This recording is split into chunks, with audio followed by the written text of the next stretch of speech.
Jai Hind students, welcome to my YouTube channel. Students, everything that happens in life is not fixed, it's a variable.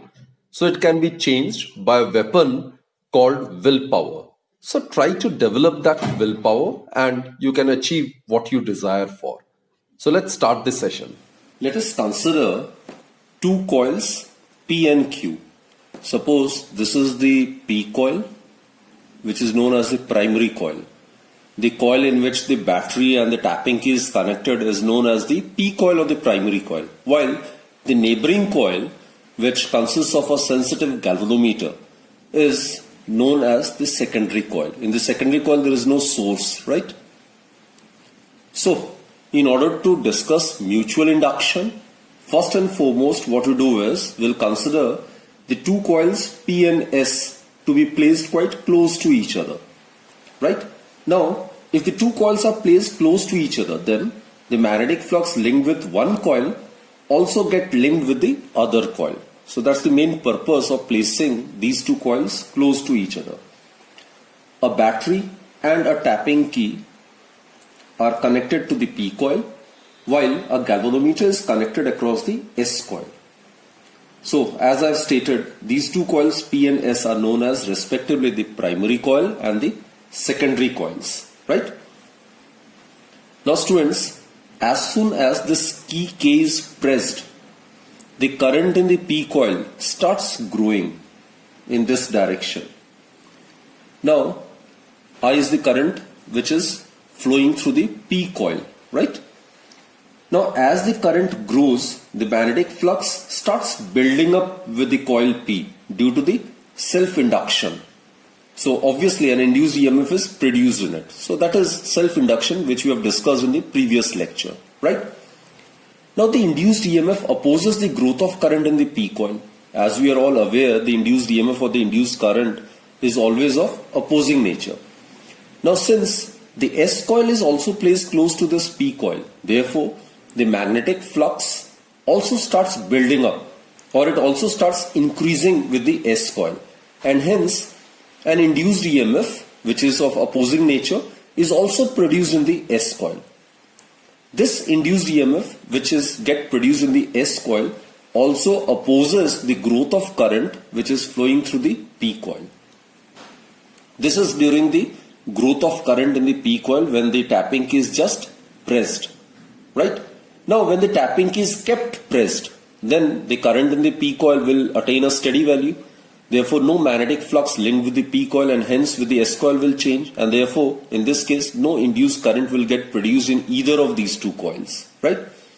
Now, in the last step, when the tapping key in the P coil is released, so in that case, again, due to the decrease in the magnetic flux linked with the P coil and hence with the S coil, the magnetic field line starts winding up.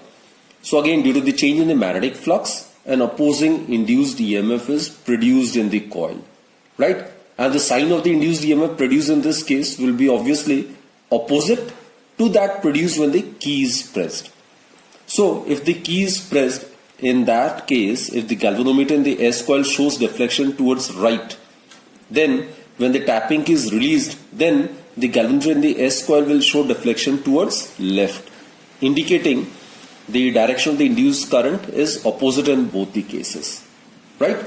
So therefore students, always remember, during both the pressing of the key, that is the growth of current, as well as the release of the key, that is during the decay of the current in the primary coil, an opposing induced EMF is produced in the neighboring coil or the secondary coil. So this phenomena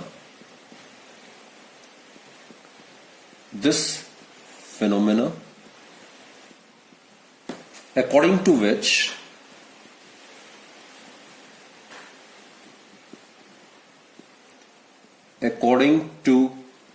which an opposing induced EMF or induced current is produced in a coil as a result of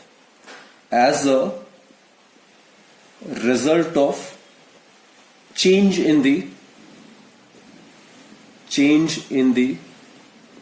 current as a result of change in the current or magnetic flux linked with a neighboring coil. Linked with a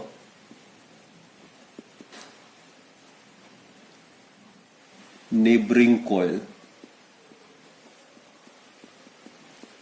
is called mutual induction. This is known as mutual induction.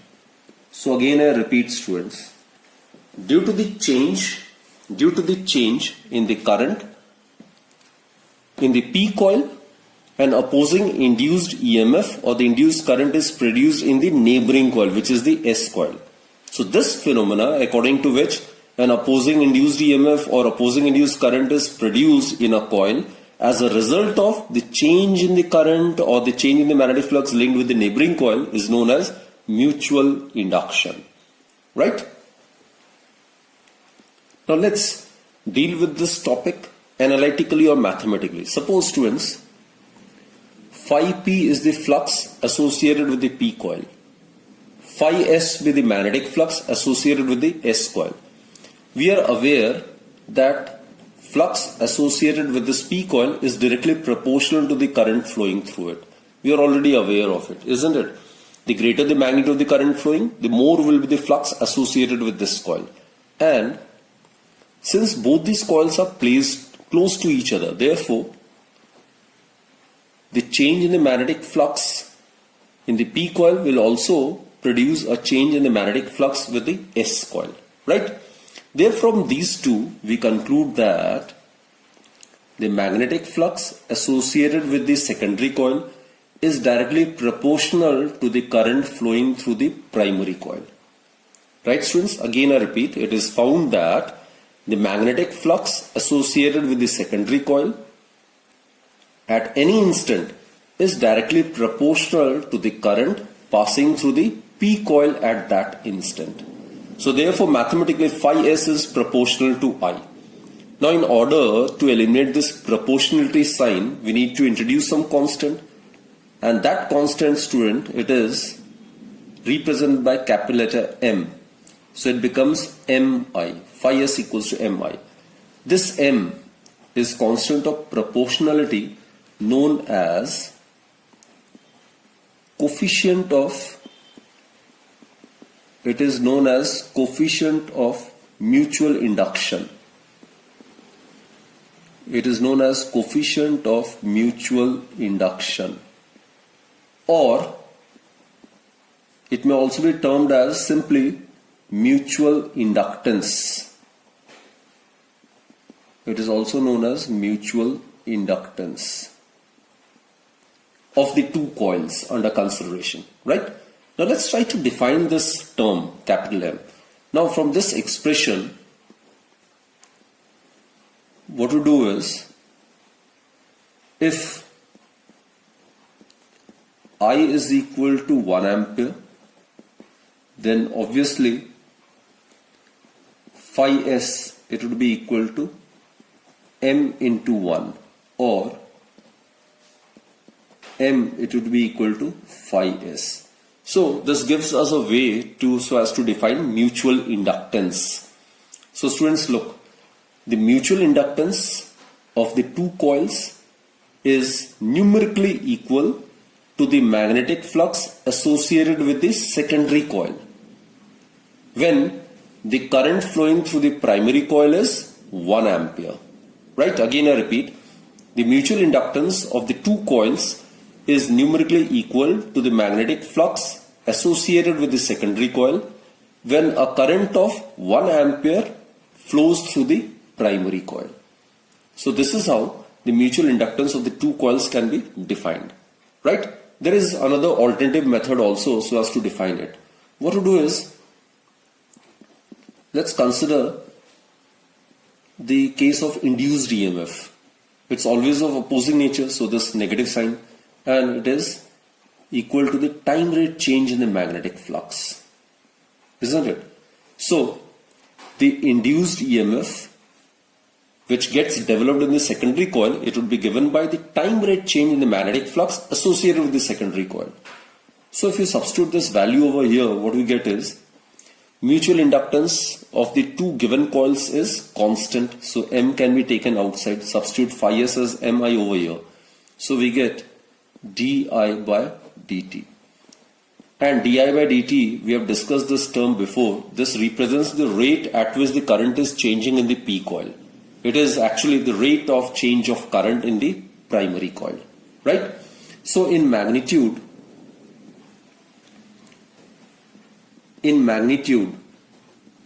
induced EMF is given by M di by dt. So this is another very important expression. Now let's try to define capital M, which is mutual induction between the two coils, using this mathematical expression. Now if the rate of change of current through the primary coil is considered to be unity, that is 1 ampere per second in SI, then E would be equal to M, or M is equal to E, isn't it? So hence mutual inductance between the two coils is numerically equal to the EMF induced in the secondary coil, when the rate of change of current in the primary coil is 1 ampere per second. So again I repeat, students, the mutual inductance of the two coils, or the coefficient of mutual induction between the two coils, is numerically equal to the EMF that get induced in the secondary coil when the current in the primary coil changes at the rate of 1 ampere per second. So this is another alternative method of defining mutual inductance between the two coils. Now let's consider its unit. So M, from this formula, it would be given by E divided by di by dt. Now EMF, its SI unit is volt, isn't it? And the SI unit of rate of change of current, it is 1 ampere per second. And we have discussed earlier, volt divided by ampere per second is Henry. So the SI unit of self-inductance, or the SI unit of mutual inductance, is Henry. Therefore 1 Henry is equal to 1 volt divided by 1 ampere per second, right? So the mutual inductance of the two coils is said to be 1 Henry if the rate of change of current in the primary coil of 1 ampere per second induces an EMF of 1 volt in the neighboring coil or the secondary coil. Again I repeat, students, the mutual inductance between the two coils is said to be 1 Henry when the rate of change of current of 1 ampere per second in the primary coil induces in the neighboring coil or in the secondary coil an EMF of 1 volt. So this is how 1 Henry can be defined. There are some other units as well, like millihenry. Obviously it is 10 raised to power minus 3 Henry. Then microhenry, it is 10 raised to power minus 6 Henry. Now students, let us find out the expression for the mutual inductance of the two long solenoids, right? So here what we have considered is, we have considered two long solenoids S1 and S2 of same length L, such that the solenoid S2 surrounds completely solenoid S1, right? And suppose N1 and N2 be the number of turns per unit length of solenoids S1 and S2 respectively. Also, let us consider the current I1 is passed through solenoid S1. We'll consider two cases actually. In case 1, we'll consider current I1 to be passed through S1, right? So, as the current I1 is passed through coil S1, then what happens is the magnetic field will be produced inside it, and the magnetic flux will get linked with coil S2, which totally surrounds it. So therefore, the magnetic flux linked with solenoid S2 is directly proportional to the current flowing through the solenoid S1. Phi21 is the magnetic flux associated with coil 2 when current I1 is made to pass through coil 1, right? Or we can write it as Phi21 is equal to M21 into I1. As we are aware, M21 is the mutual induction or the coefficient of mutual induction or mutual inductance of these two coils when current I1 is made to pass through S1, and this is the magnetic flux associated with coil S2, right? So we are aware, as current I1 is made to pass through coil S1, then at any point inside coil S1, the magnetic field is given by mu naught N1 I1. Clear?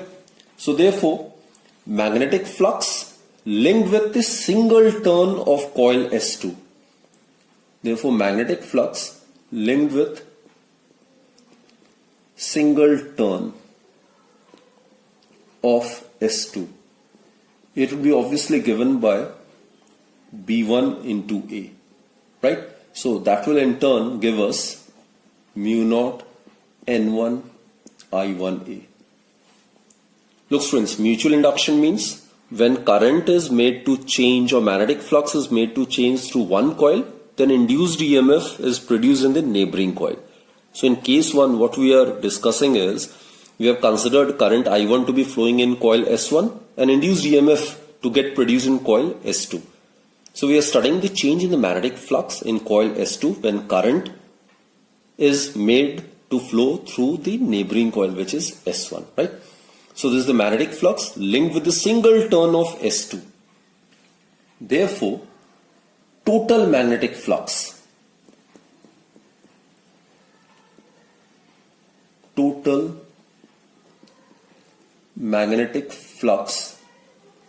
linked with solenoid S2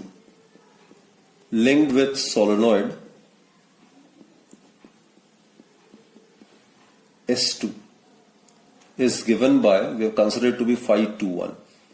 It will be equal to the number of turns, total number of turns times the magnetic flux associated with single turn. Now total number of turns in the coil S2 is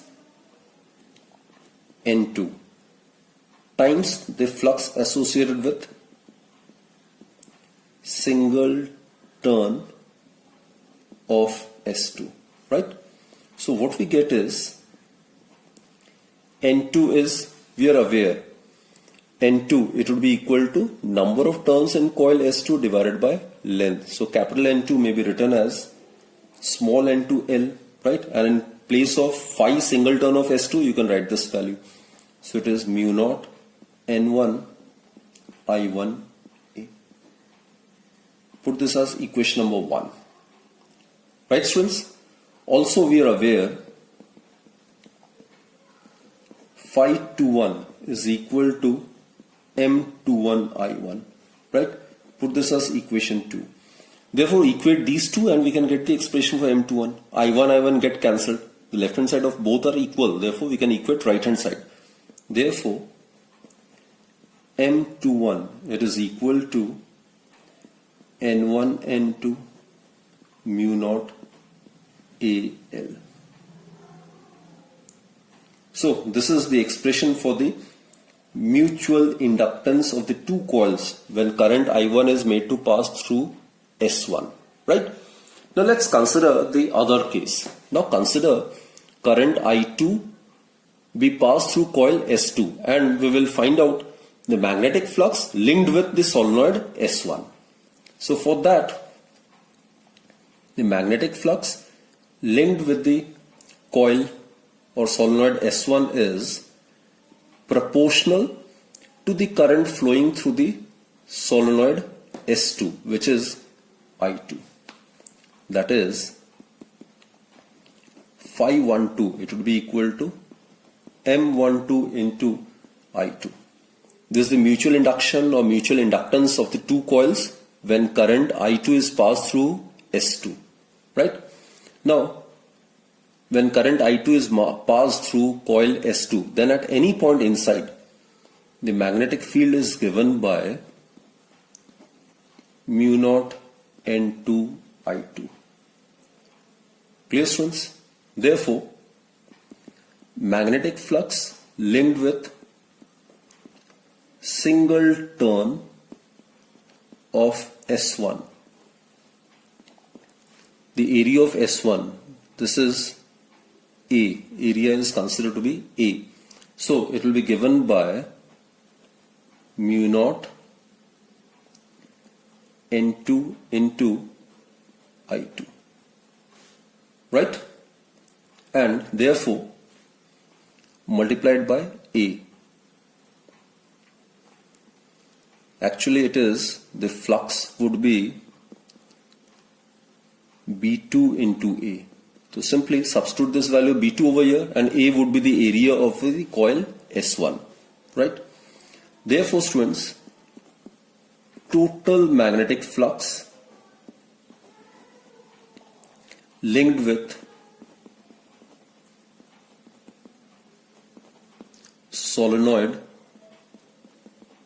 S1, it would be equal to phi12 is equal to total number of turns of coil 1 multiplied by the flux associated with single turn of S1, which will give us N1. Now, small n1 is the number of turns per unit length of coil S1. It is total number of turns per unit length. L is the common length, right? So capital N1, it may be written as N1 into small n. And the flux associated with single turn of S1 is mu naught N2 I2A. Now you can put this as 1 dash.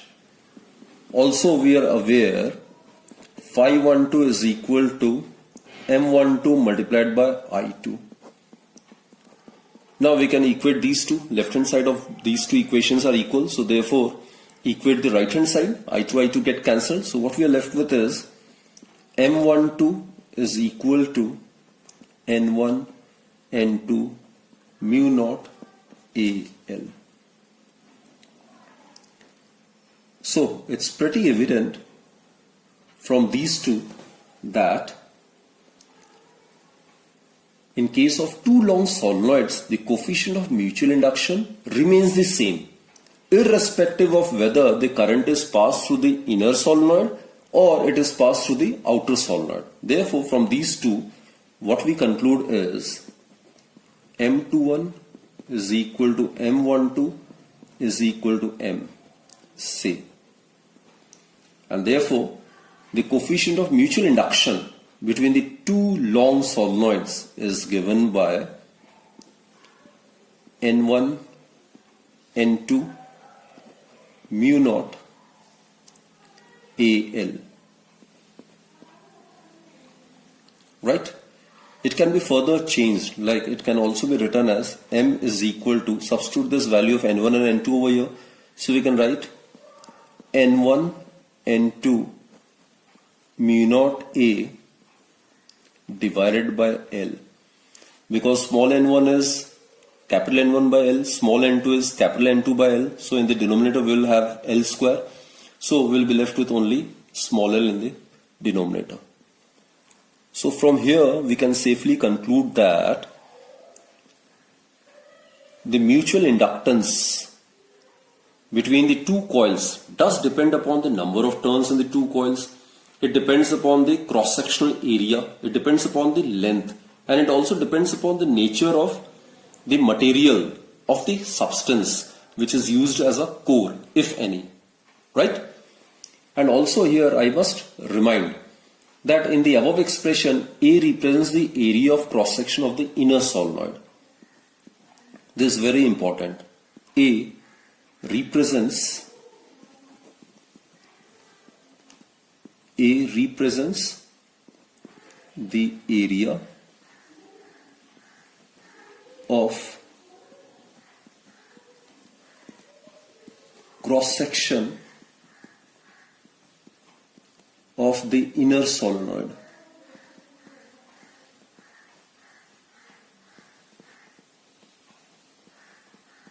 Right? So this is the expression. Look students, when we have considered case 1, that is when current I1 is made to pass through S1, still in that case when we were finding the magnetic flux associated with coil S2, in that case also instead of taking the area of coil S2, we have considered the area of the inner coil.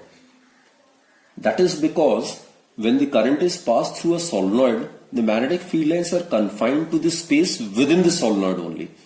Therefore, when the current is passed through the solenoid S1, then in the annular region between the cross sections of the two solenoids, the field is zero. Annular region is this one. Suppose this is coil S2 and this is coil S1. The inner one is S1, right? So when the current is passed through the coil S1, only magnetic field will be inside coil S1, and this will be the annular region, this one, where there would be no magnetic field. So therefore the magnetic flux linked with each turn of solenoid S2 will be equal to B1 times the area of cross section of solenoid S1 only. So that is the reason why A represents the area of cross section of the inner solenoid, or you can say in this expression this A is the common area. This annular region is to be not considered because in the annular region between the cross sections of the two solenoids the field is zero. Here in this region the field is zero. Field is zero in the annular region. This is known as annular region.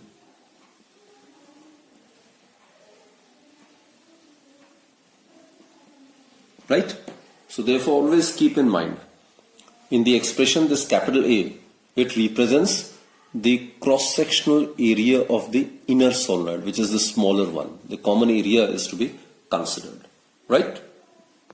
Now students, let us discuss the factors affecting the mutual induction between the two coils.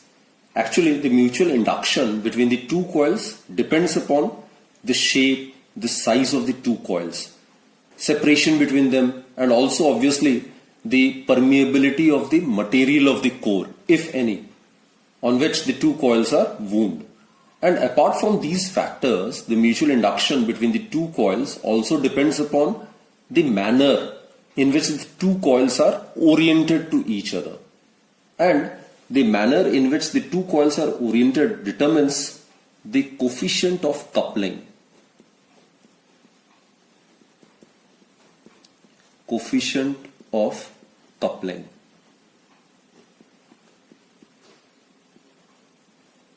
Greater the value of coefficient of coupling, the greater will be the mutual inductance between the two coils. I repeat students, apart from the factors which we have already discussed on which the mutual induction between the two coils depends, the mutual induction between the two coils also depends upon the manner in which the two coils are oriented relative to each other. We'll discuss it, right? Various cases we'll take. And the manner in which the two coils are oriented, it determines the coefficient of coupling between them. And the coefficient of coupling is represented by capital letter K, and it is given by square root of M divided by L1, L2. Now L1, L2 are the self-inductances of the two coils under consideration, and M is the mutual inductance between them.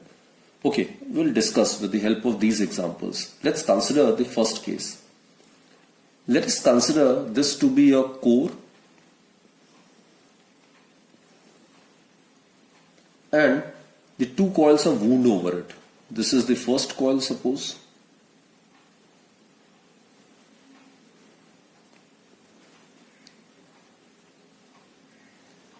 This is coil 1. This may be considered to be P coil And let us consider another coil. Suppose it's wound like this. This is the second coil. So both these coils are wound one over the other. Right? So let us consider this to be the S coil. So when the two coils P and Q are wound over each other on a common core, then here the coefficient of coupling is maximum. In this case, coefficient of coupling is maximum. And therefore, the mutual inductance or the coefficient of mutual induction between the coils is also maximum. It further increases when the two coils are wound on a soft iron core. As I've stated, if it is considered to be a soft iron core, then its permeability value, relative permeability of a soft iron core, which is a ferromagnetic, is very, very large as compared to one. So basically, the mutual inductance between the two coils can be increased if the two coils are wound on a soft iron core. As I've stated, the magnetic permeability of soft iron is very, very large. And this is the reason, students, why a transformer is wound on a core of soft iron. And mutual induction will be still greater if the coil S is wound over the middle part of coil P. Right? So, this is the case where one coil is being wound on the other coil. So, actually in this case, more or less, whatever magnetic flux get changed with the primary coil, more or less the same magnetic flux get changed with S coil. So, coefficient of coupling in this case is maximum, and hence mutual inductance between the two coils in this case is also maximum. So, the value of capital M does depend upon the manner in which the two coils are oriented or placed relative to one another. Right? Now, let's consider the second type of orientation. We can consider this case as well. Suppose this is P coil, and let us consider another coil to be placed near it. Not wound one over other, but placed near it. This is S coil. Right? So in this case, students, when the two coils are placed to have a common axis, both the coils are having a common axis. Right? They are having a common axis. Then the coefficient of coupling between the two coils is still very large. Here, K is still very large, but it is lesser as compared to that for the arrangement as in the above case, in case 1. Right? So hence mutual induction between the two coils is lesser when they are placed along a common axis than when they are wound on each other. So here suppose the mutual inductance is M1, and in this case suppose it is M2. So M2 is less than M1. So here mutual inductance between the two coils is quite large, but it is less than in this case where the two coils are wound over each other. Let's consider another case. Suppose the two coils are placed or oriented to each other in this particular manner. Let us consider this to be the P coil, and here another coil is placed, and these two coils are placed like this. P obviously is the primary coil, S is the secondary coil. Now students, this figure shows the two coils placed such that their axes are perpendicular. This is the axis of the first coil, P coil, and this is the axis of the second coil. Now in this case, the axis of these two coils are perpendicular to each other. In this case, the coefficient of coupling is minimum, and hence the mutual inductance of the two coils will also be minimum. Right? So mutual induction between the two coils is minimum when they are placed with their axis perpendicular to each other. Therefore, mutual inductance between the two coils in the third case is minimum, while in the first case where the two coils are wound over each other is maximum. So again I repeat, students, apart from other factors, the mutual induction between the two coils depends upon the manner in which the two coils under consideration are oriented relative to each other, right? And the manner in which the two coils are oriented determines the coefficient of coupling between them. The greater the value of coefficient of coupling, the more will be the value of mutual induction between the two coils, right?